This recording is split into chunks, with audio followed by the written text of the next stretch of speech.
What's up, everyone? Today we are going to cover, I don't know how to say it, Fezandipiti,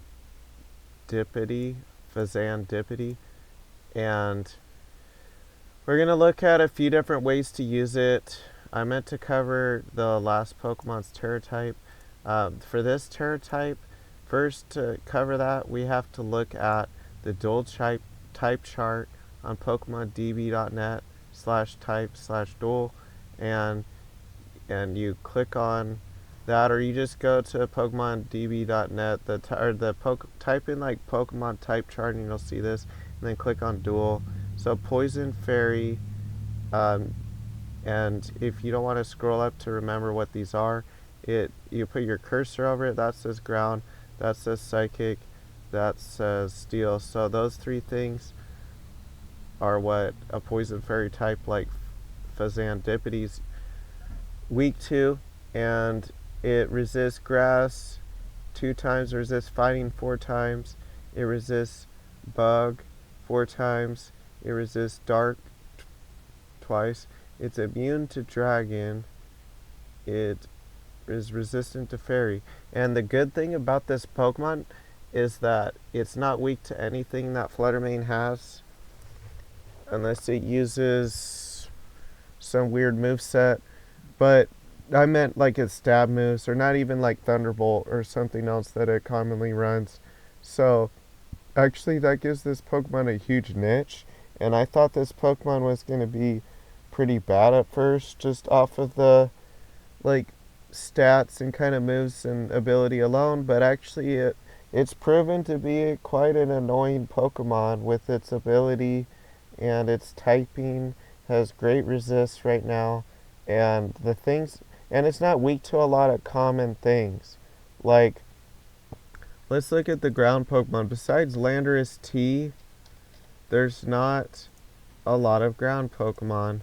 There's really just Landorus T. Garchomp's not used, Great Tusk is not used, Sandy Shocks and Tinglu's not used, Ursaluna is still pretty common.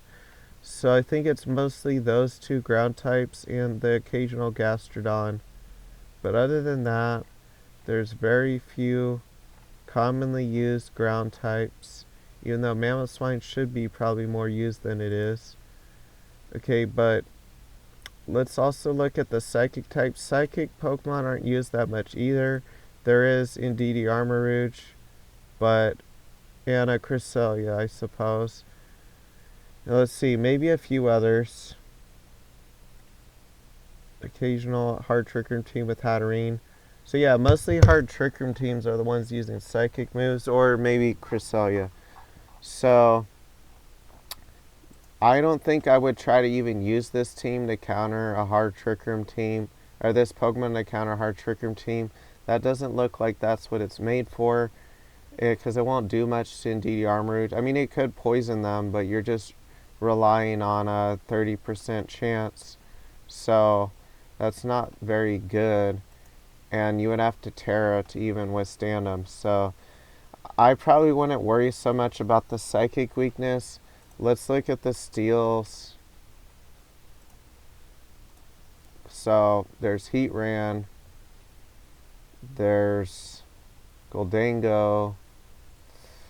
Versus steel types, you might not want to necessarily worry so much about them either, because if you see them, you might not even want to pick Toxic Chain, because to get the most use out of Fezandipiti, you would want to poison spam their team, and if they have, like, especially multiple steel types, or even maybe even one steel type, you might not want to bring it if you're really trying to make the most out of it. So I would personally focus more on the ground types, like Landorus T, Gastrodon, and any other ground types, and mostly focus on those. And those have the highest usage anyways.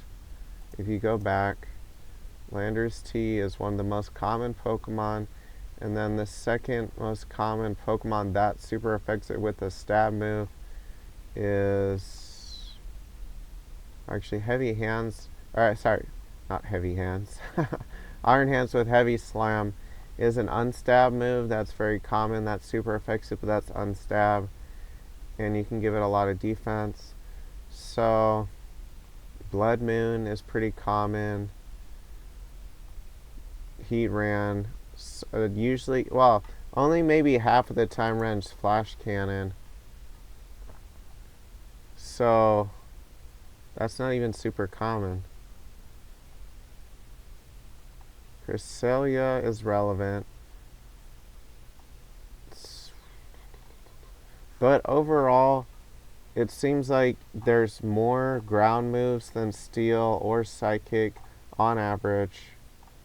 So I would have personally a Terra that resists ground. So either flying or... So wait, what is it weak to again? It's weak to ground, steel, and psychic, huh? No, ground, steel, and... Yeah, and psychic. Ground, steel, and psychic. So flying would give you an immunity to ground, and you would be neutral to those two other moves. Poison, I wouldn't use. You're still weak to ground. So, let's see again. The stuff that resists ground. Grass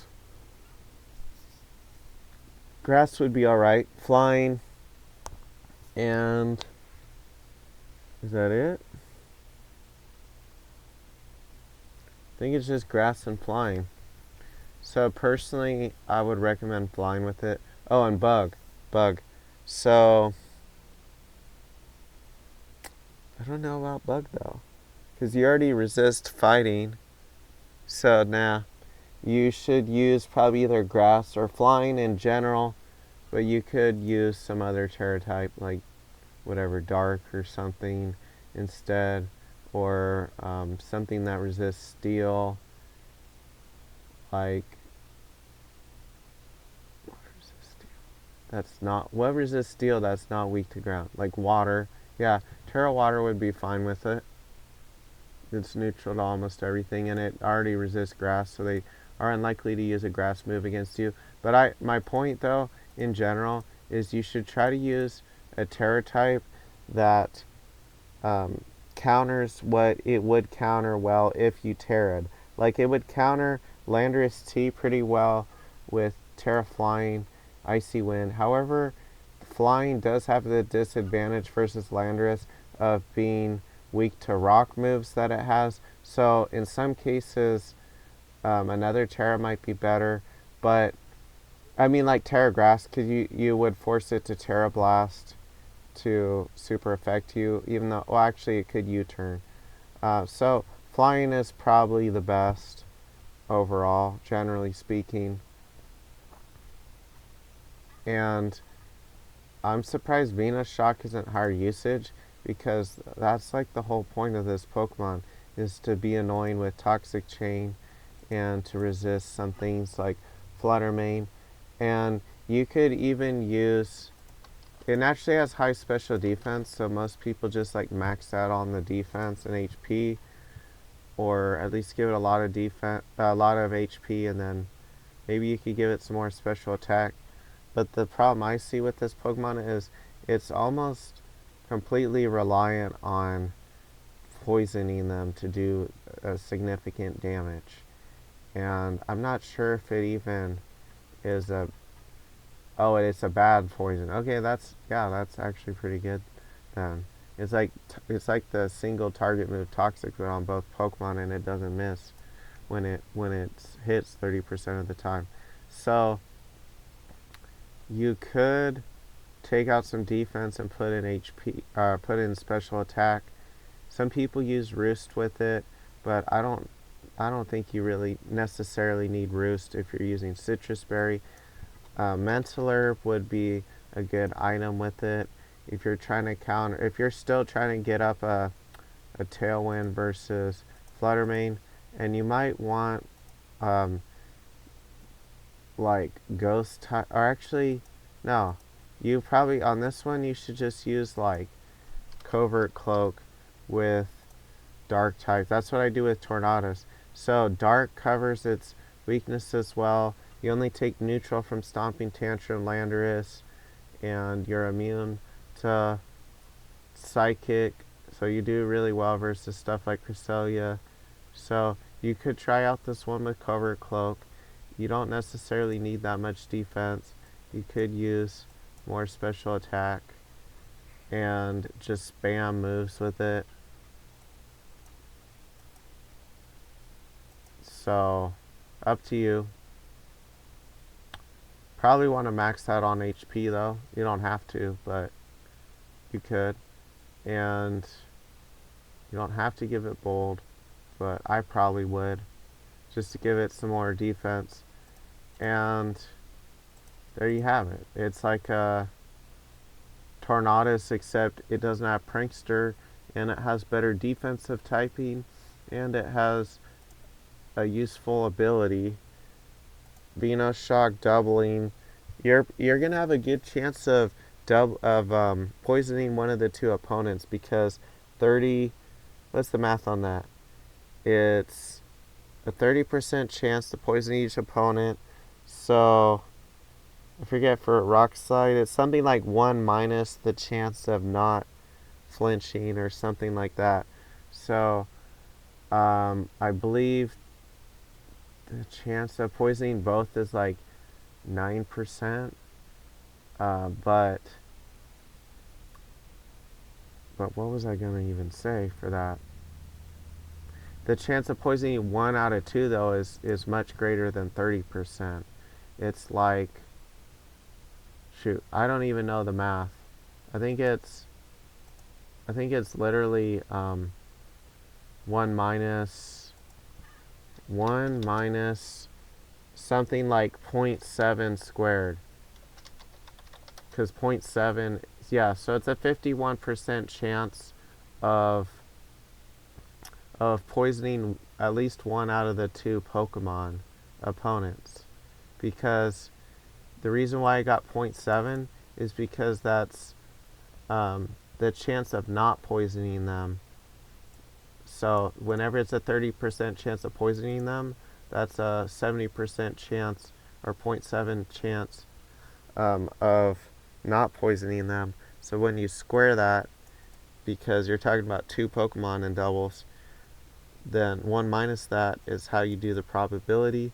So Rock Slide actually has a less chance of flinching one of the 2, because it has 90 accuracy, and that's compared to, you could say, 100% accurate when it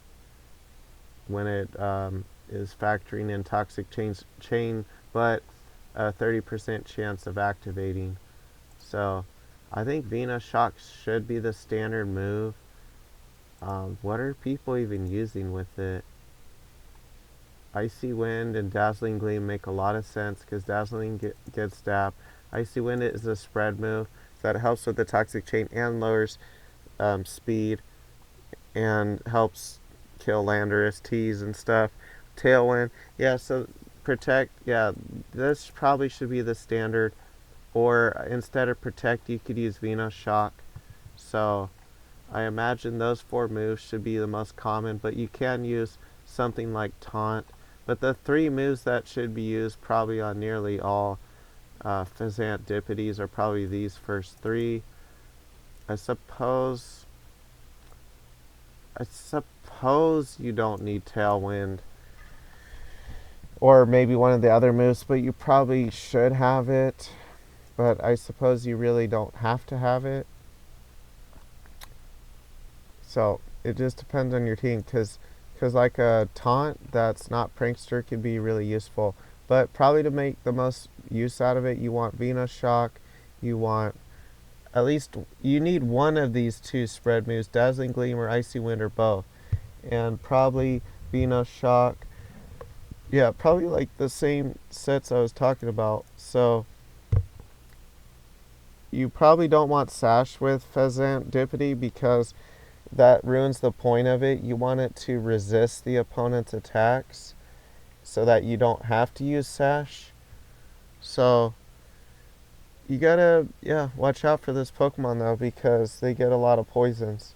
So they could use it with like a hex. You could use this with like a Hex Flutter Mane or something too, not just Venoshock. So let's look at its movesets again really quick before I close out the video. I think he gets Acid Spray, which is decent too. It gets a lot of good moves actually. So I thought this Pokemon was going to be a lot worse. I would say for the tier, it's hard to say, but probably either really low A tier or upper B tier, just from its ability and unique typing and everything makes it really annoying too to like take out. So yeah, you probably don't even need Protect with it because of its defensive typing. So I'm not saying you shouldn't run Protect with it, but I probably personally wouldn't run Protect with it. Just make it bulky instead so you don't have to run